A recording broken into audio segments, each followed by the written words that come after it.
I'm Sarah Maxfield. I used to work here. I was a, yeah, somebody's got the vintage t-shirt too. I was a house manager, etc., etc., etc. Anyone who's ever worked at PS knows that whatever your title is, etc., etc., etc., is implied and expected. When I was house managing, I used to stand out there and downstairs every night and take tickets or watch some usher take tickets. And every night, at least one person would say to me, you know, I used to work here. And I'd be like, awesome! Enjoy the show! But now I get it. I used to work here. Standing over there, I saw David Rusev shapeshift. Standing over there, I saw Julie Atlas Muse drink a glass of water and then refill the glass.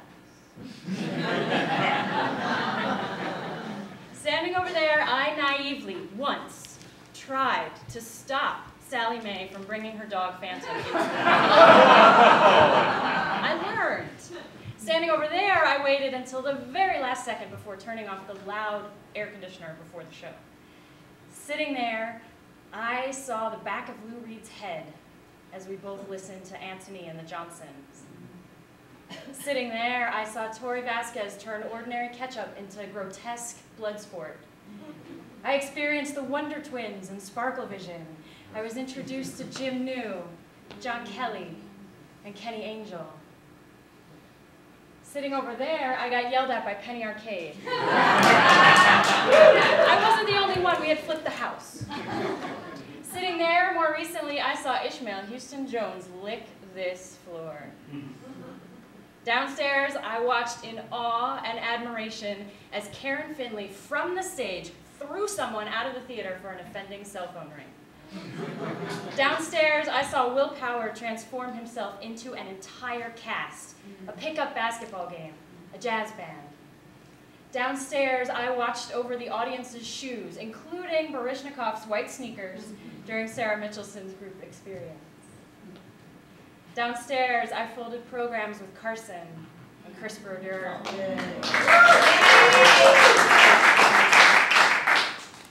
And countless other ushers and volunteers and squatters turned audience members.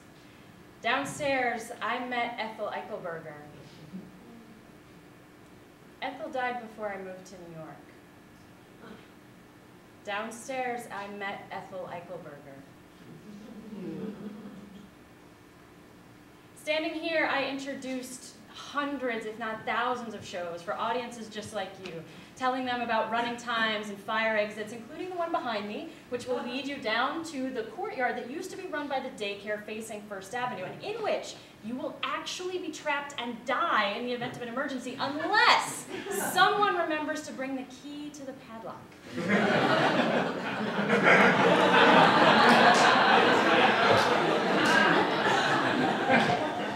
Standing here, I performed alone for the first time in New York City.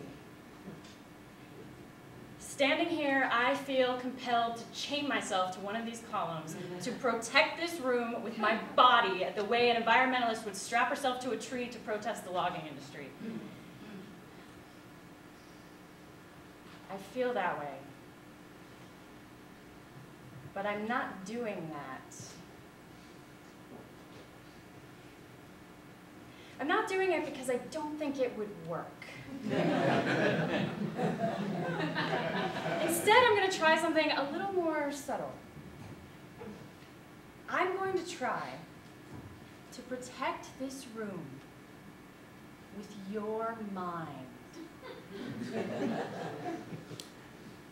Look at this room. Feel your feet on the risers that Carmine helped to make. Notice that pain in your back that you've been ignoring as you shift uncomfortably in your metal stack chair. Look at the ceiling. Imagine and remember the designers, technicians, interns, who have hung hot metal from this grid, often at 4 in the morning, often with no sleep, always with lots of beer.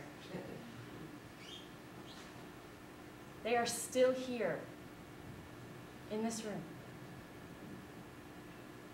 There's a dressing room behind this curtain. Imagine and remember the bodies, naked, changing, staying sane, seen and unseen. They are still here in this room. Look at these columns. Imagine and remember them brilliantly transformed into scenic elements. Imagine and remember them not so brilliantly transformed. In the way, ignored, crashed into. They are still here in this room. Listen to the street.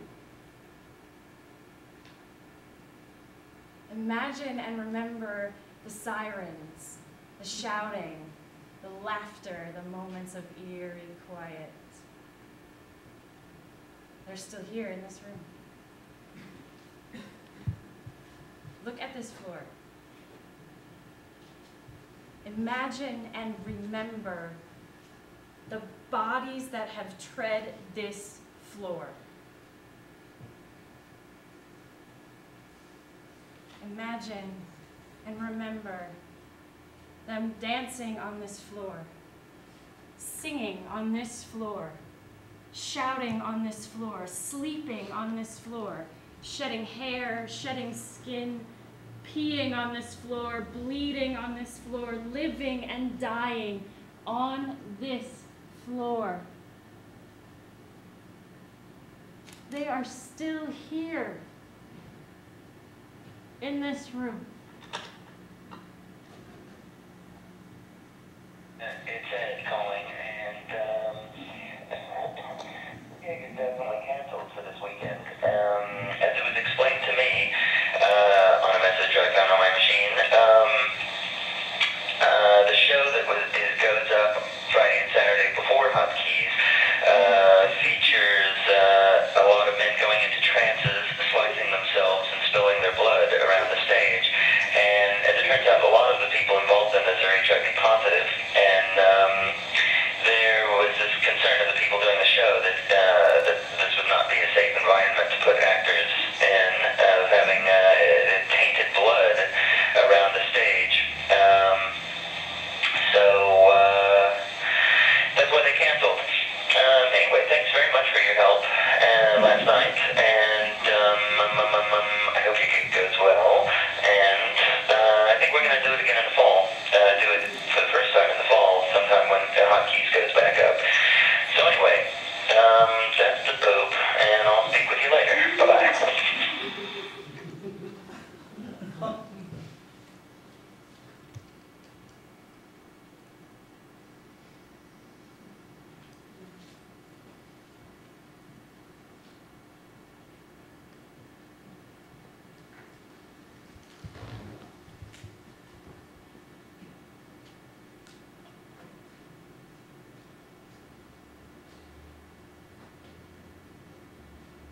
In this room, I got into a whisper fight with Clyde Valentine during the first ever Hip Hop Theater Festival. It was the last night of Danny Hawk's Jails, Hospitals, and Hip Hop, and we were already way over capacity, and Clyde just continued to bring people in by the dozens. And I whisper shouted something at him about fire codes and sight lines. And he said to me, "Sarah, they just want to be in the room. They need to be in the room."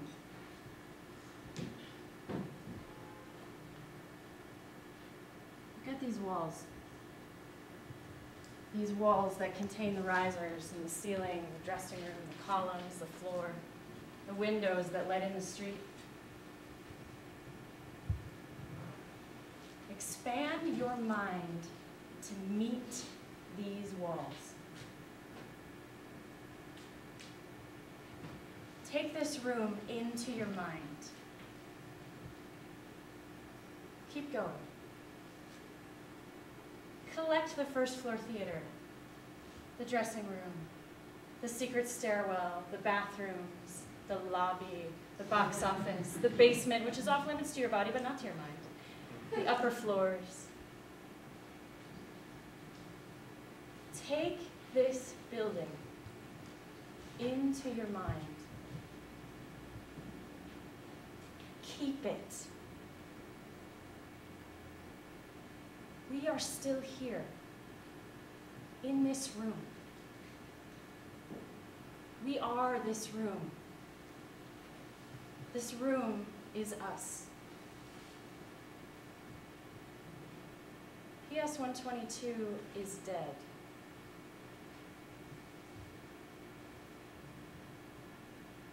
Long live PS122.